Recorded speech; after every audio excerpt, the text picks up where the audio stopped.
Assalamualaikum warahmatullahi wabarakatuh. Ya, salam sejahtera untuk kita semua warga Betawi Raya yang ada di area-area tertentu, di area-area yang sangat luas yang meliputi daerah-daerah dari ujung Tanjung Kait dan dari ujung Rengas Dengklok sampai dengan ujung Kepulauan Seribu serta ke daerah kaki Gunung Salak ini yang menjadi daerah wilayah Betawi pada masa itu. Nah, kami perkenalkan diri, saya Hidayat Subekti. Dalam beberapa waktu yang lalu, kami sudah berbicara terkait gagasan ide Betawi Raya ini yang muncul dari seorang Betawi, tapi orang tersebut sangatlah kalem, low profile, kalau saya sebutkan ya. Beliau itu bernama Insinyur Sayadi. Beliau ini aktif memang di media dan jebolan dari IPB pula begitu. Nah, dia berbicara dengan saya terkait Bang Lang atau Bang Hidayat. Kita punya satu konsep Betawi Raya, akan tetapi hal ini belum bisa kita akomodir karena kita belum punya suatu tokoh yang bisa kita jadikan acuan atau panutan bagi warga Betawi. Dan alhamdulillah pada saat ini kita sudah sampai dan kita sudah menemukan satu tokoh yang memang konsisten untuk bicara terkait Betawi ini atau terkait kemajuan orang Betawi. Nah, orang tersebut adalah Haji Damin Sada. Nah, beliau adalah tokoh besar Betawi yang alhamdulillah sudah menyatakan dirinya bersedia bergabung dengan Lemtari untuk mengusung DPW Betawi Raya.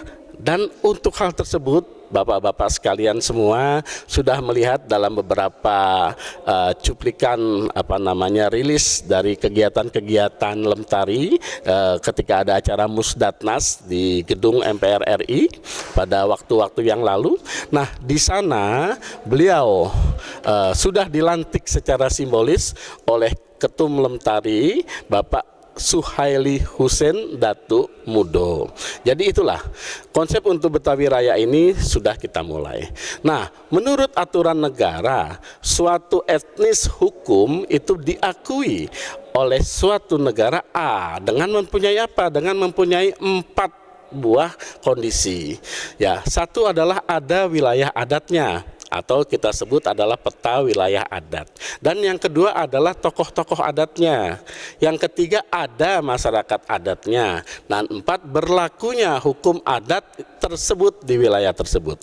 Nah, oleh karena itu kami orang Betawi yang istilahnya ada di sepadan-sepadan daerah kita di Depok, Bogor dan lain sebagainya, kita ada di Bekasi, Cikarang dan lain sebagainya, kita ada di Bogor dan lain sebagainya, dan kita ada di Kepulauan Seribu. Nah, kami ini perlu membuatkan suatu peta wilayah adat.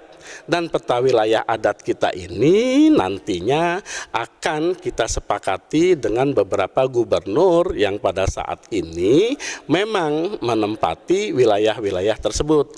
Jadi contoh untuk daerah Tangerang Selatan gitu kan, di sana kan adalah suku-suku Betawi kita masih ada, tapi sekarang wilayah secara kepemerintahan, nah yang daerah-daerah Tangerang Kota, Tangerang Kabupaten itu masuk dalam wilayah Banten. Nah, otomatis nanti dari kita mengadakan MOU atau nota kesepakatan bersama terkait peta wilayah adatnya Betawi ini dengan 3 gubernur, antara Gubernur DKI Jakarta, Gubernur Jawa Barat dan Gubernur Banten. Kenapa demikian? Karena kita harus punya legal standingnya.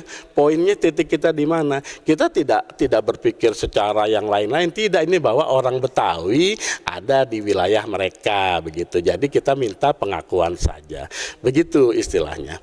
Nah, konsep kedua dari orang-orang Betawi kita ini, janganlah istilahnya kita ini menjadi terbelakang, dan alhamdulillah banyak orang Betawi sekarang mulai sadar dan mulai berpikir secara global. Ayo kita bersatu, kita sama-sama mengurus Betawi ini, dan apakah yang yang bisa menjadikan tali pengikat dari ini semua, dari keterbelakangan ke ekonomi, keterbelakangan kedudukan orang-orang Betawi kita.